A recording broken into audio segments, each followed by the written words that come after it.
Halo semuanya, pernahkah Anda terpikir bahwa penggunaan if dalam Excel itu dapat diterapkan dalam kehidupan sehari-hari, bahkan untuk memilih seorang manajer?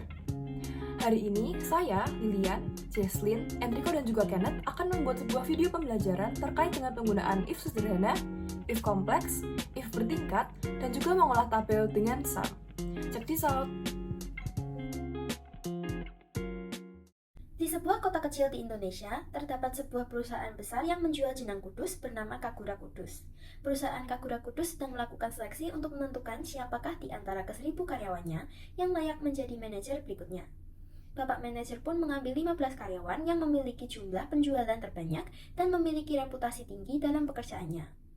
Ada 3 tahapan yang perlu dilewati oleh para calon sehingga mereka dapat mendapatkan promosi menjadi manajer. Pada tahapan pertama, diperlukan total penjualan jenang yang telah dijual oleh karyawan selama 1 bulan terakhir.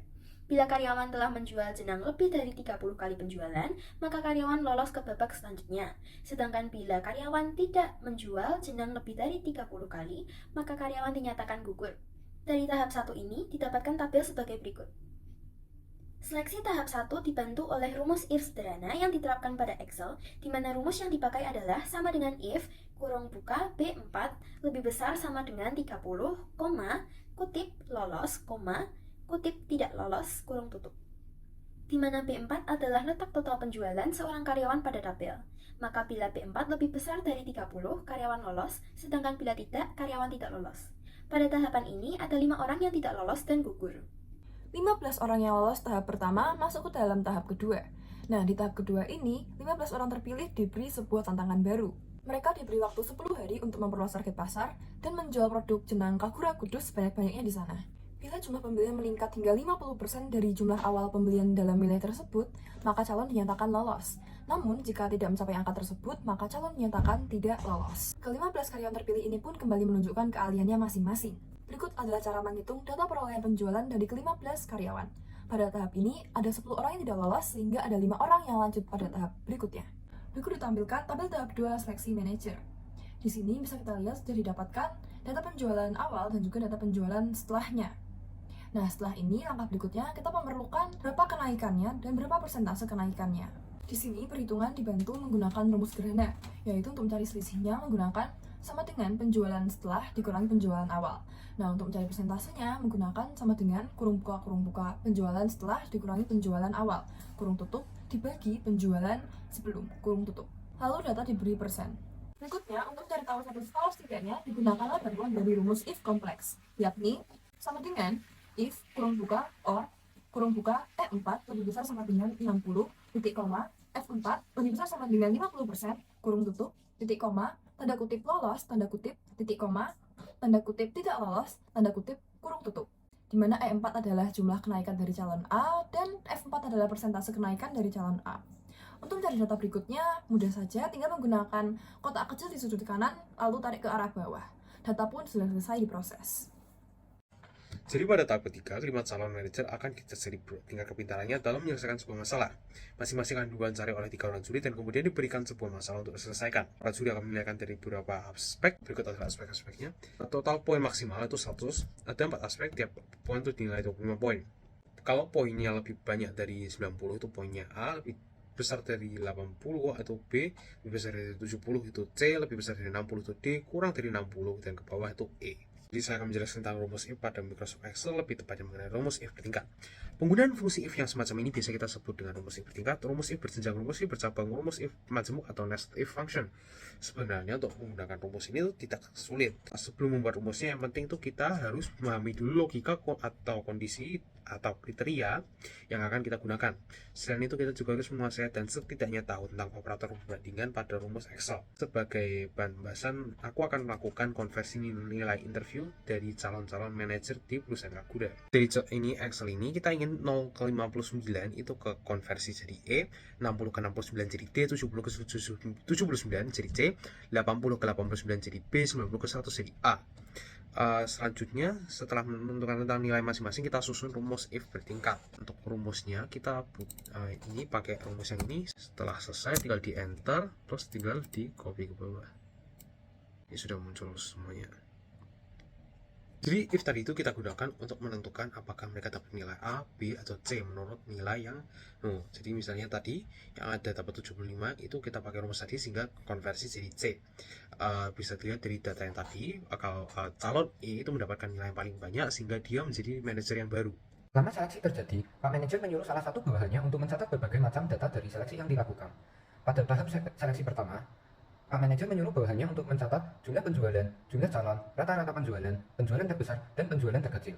Untuk mencatat data-data ini, bawahan Pak Manajer menggunakan sum untuk menghitung jumlah penjualan, di mana pada rumus ini tertulis sama dengan sum buka kurung B4 hingga B18 tutup kurung. Rumus ini menghitung jumlah dari semua angka ini dari sel B4 hingga B18. Untuk jumlah calon, bawahan Pak Manajer menggunakan rumus count, di mana fungsinya mirip dengan sum, namun count menghitung banyaknya sel yang terisi, bukan jumlah dari isi sel tersebut. Lalu untuk rata-rata penjualan, bawahan Pak Manajer menggunakan rumus average, di mana average ini menghitung rata-rata dari semua sel yang diselect, di mana yang di sini diselect sel B4 hingga B18. Lalu untuk penjualan terbesar, bawahan Pak Manajer menggunakan rumus max yang mencari angka terbesar dari semua sel ini, dari B4 hingga B18. Dan yang didapat adalah 45 seperti yang ada pada di sini. Lalu untuk penjualan terkecil, bawahan Pak Manajer menggunakan min atau minimum yang mencari angka terkecil dari seluruh sel yang diselect, di mana pada rumus ini diselect B4 hingga B18. Maka yang didapat adalah 14 karena 14 adalah yang paling kecil. Pada tahap kedua, Pak Manajer menyuruh bawahannya untuk mencatat rata-rata kenaikan dalam persen, kinerja yang dilakukan oleh karyawannya bagus atau tidak, kinerja bagus dalam persen, dan total kenaikan pada karyawan yang melakukan kinerja bagus. Untuk rata-rata kenaikan, bawahannya menggunakan rumus average, di mana rumusnya adalah average E4 hingga E13, di mana average memiliki range sel E4 hingga E13 dan menghitung rata-rata dari nilai semua data pada sel yang telah diselect. Untuk rata-rata kenaikan, bawahan Pak Manajer menggunakan rumus yang sama, namun range-nya diubah dari E4 hingga E13 menjadi F4 hingga F13. Lalu, untuk menghitung jumlah karyawan yang melakukan kinerja bagus, bawahan Pak Manajer menggunakan rumus count if, di mana count if menghitung jumlah sel yang memenuhi kondisi yang telah ditulis, di mana kondisi yang telah ditulis pada rumus ini ditentukan oleh Pak Manajer, yaitu jikalau karyawan telah menaikkan penjualan sebanyak 20 atau lebih, maka mereka dihitung melaksanakan kinerja bagus.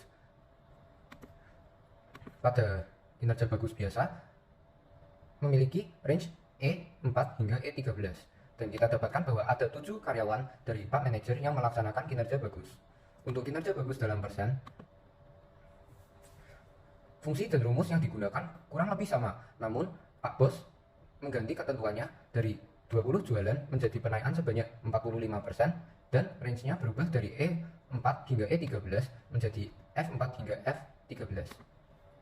Untuk total kenaikan pada karyawan yang melakukan kinerja bagus, bawahan Pak Manajer menggunakan rumus sum if yang menghitung jumlah nilai dalam sel yang memenuhi ketentuan, di mana ketentuannya pada rumus ini yang ditentukan oleh Pak Manajer adalah lebih dari atau sama dengan 20.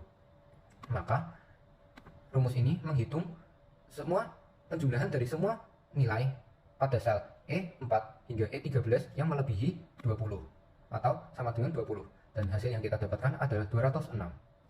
Pada tahap ketiga, Pak Manajer memutuskan bahwa karyawannya yang sampai pada tahap ini sudah bekerja sangat keras, maka ia memberi mereka kenaikan gaji tergantung pada penilaian yang mereka dapat, seperti pada tabel di sini, di mana jika mereka mendapat nilai A, maka mereka mendapat kenaikan gaji sebanyak 30%, jika mereka mendapat nilai B, maka mereka mendapat kenaikan gaji sebanyak 20%, jika mereka mendapat nilai C, mereka mendapat kenaikan gaji sebanyak 10%, jika mereka mendapat nilai D, mereka mendapat kenaikan gaji sebanyak 5%, dan jika mereka mendapat nilai E, mereka tidak mendapat kenaikan gaji.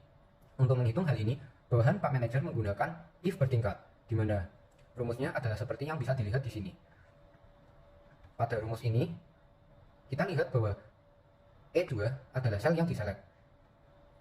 E2 ini memiliki nilai C, maka dari hasil if bertingkat ini didapatkan bahwa karyawan A mendapat kenaikan gaji sebanyak 10%, sama seperti yang ada pada tabel ini. Lalu untuk karyawan C, ia mendapat nilai A pada tabel di sini, maka ia mendapat kenaikan sebanyak 30%. Hal ini berlanjut untuk semua karyawannya. Namun, seperti pada yang telah diceritakan oleh Enrico, E menjadi manajer baru. Jadi untuk kesimpulannya adalah if dapat digunakan untuk membuat perbandingan logis antara nilai dan perkiraan. Dari beberapa unsur yang sudah kita pelajari seperti if sederhana, if kompleks, dan if bertingkat, hal-hal ini dapat kita gabungkan dan dapat kita terapkan dalam menyeleksi sesuatu yang seperti tadi dijelaskan, yaitu mengkategorikan nilai interview dan lain-lain. Sekian, terima kasih.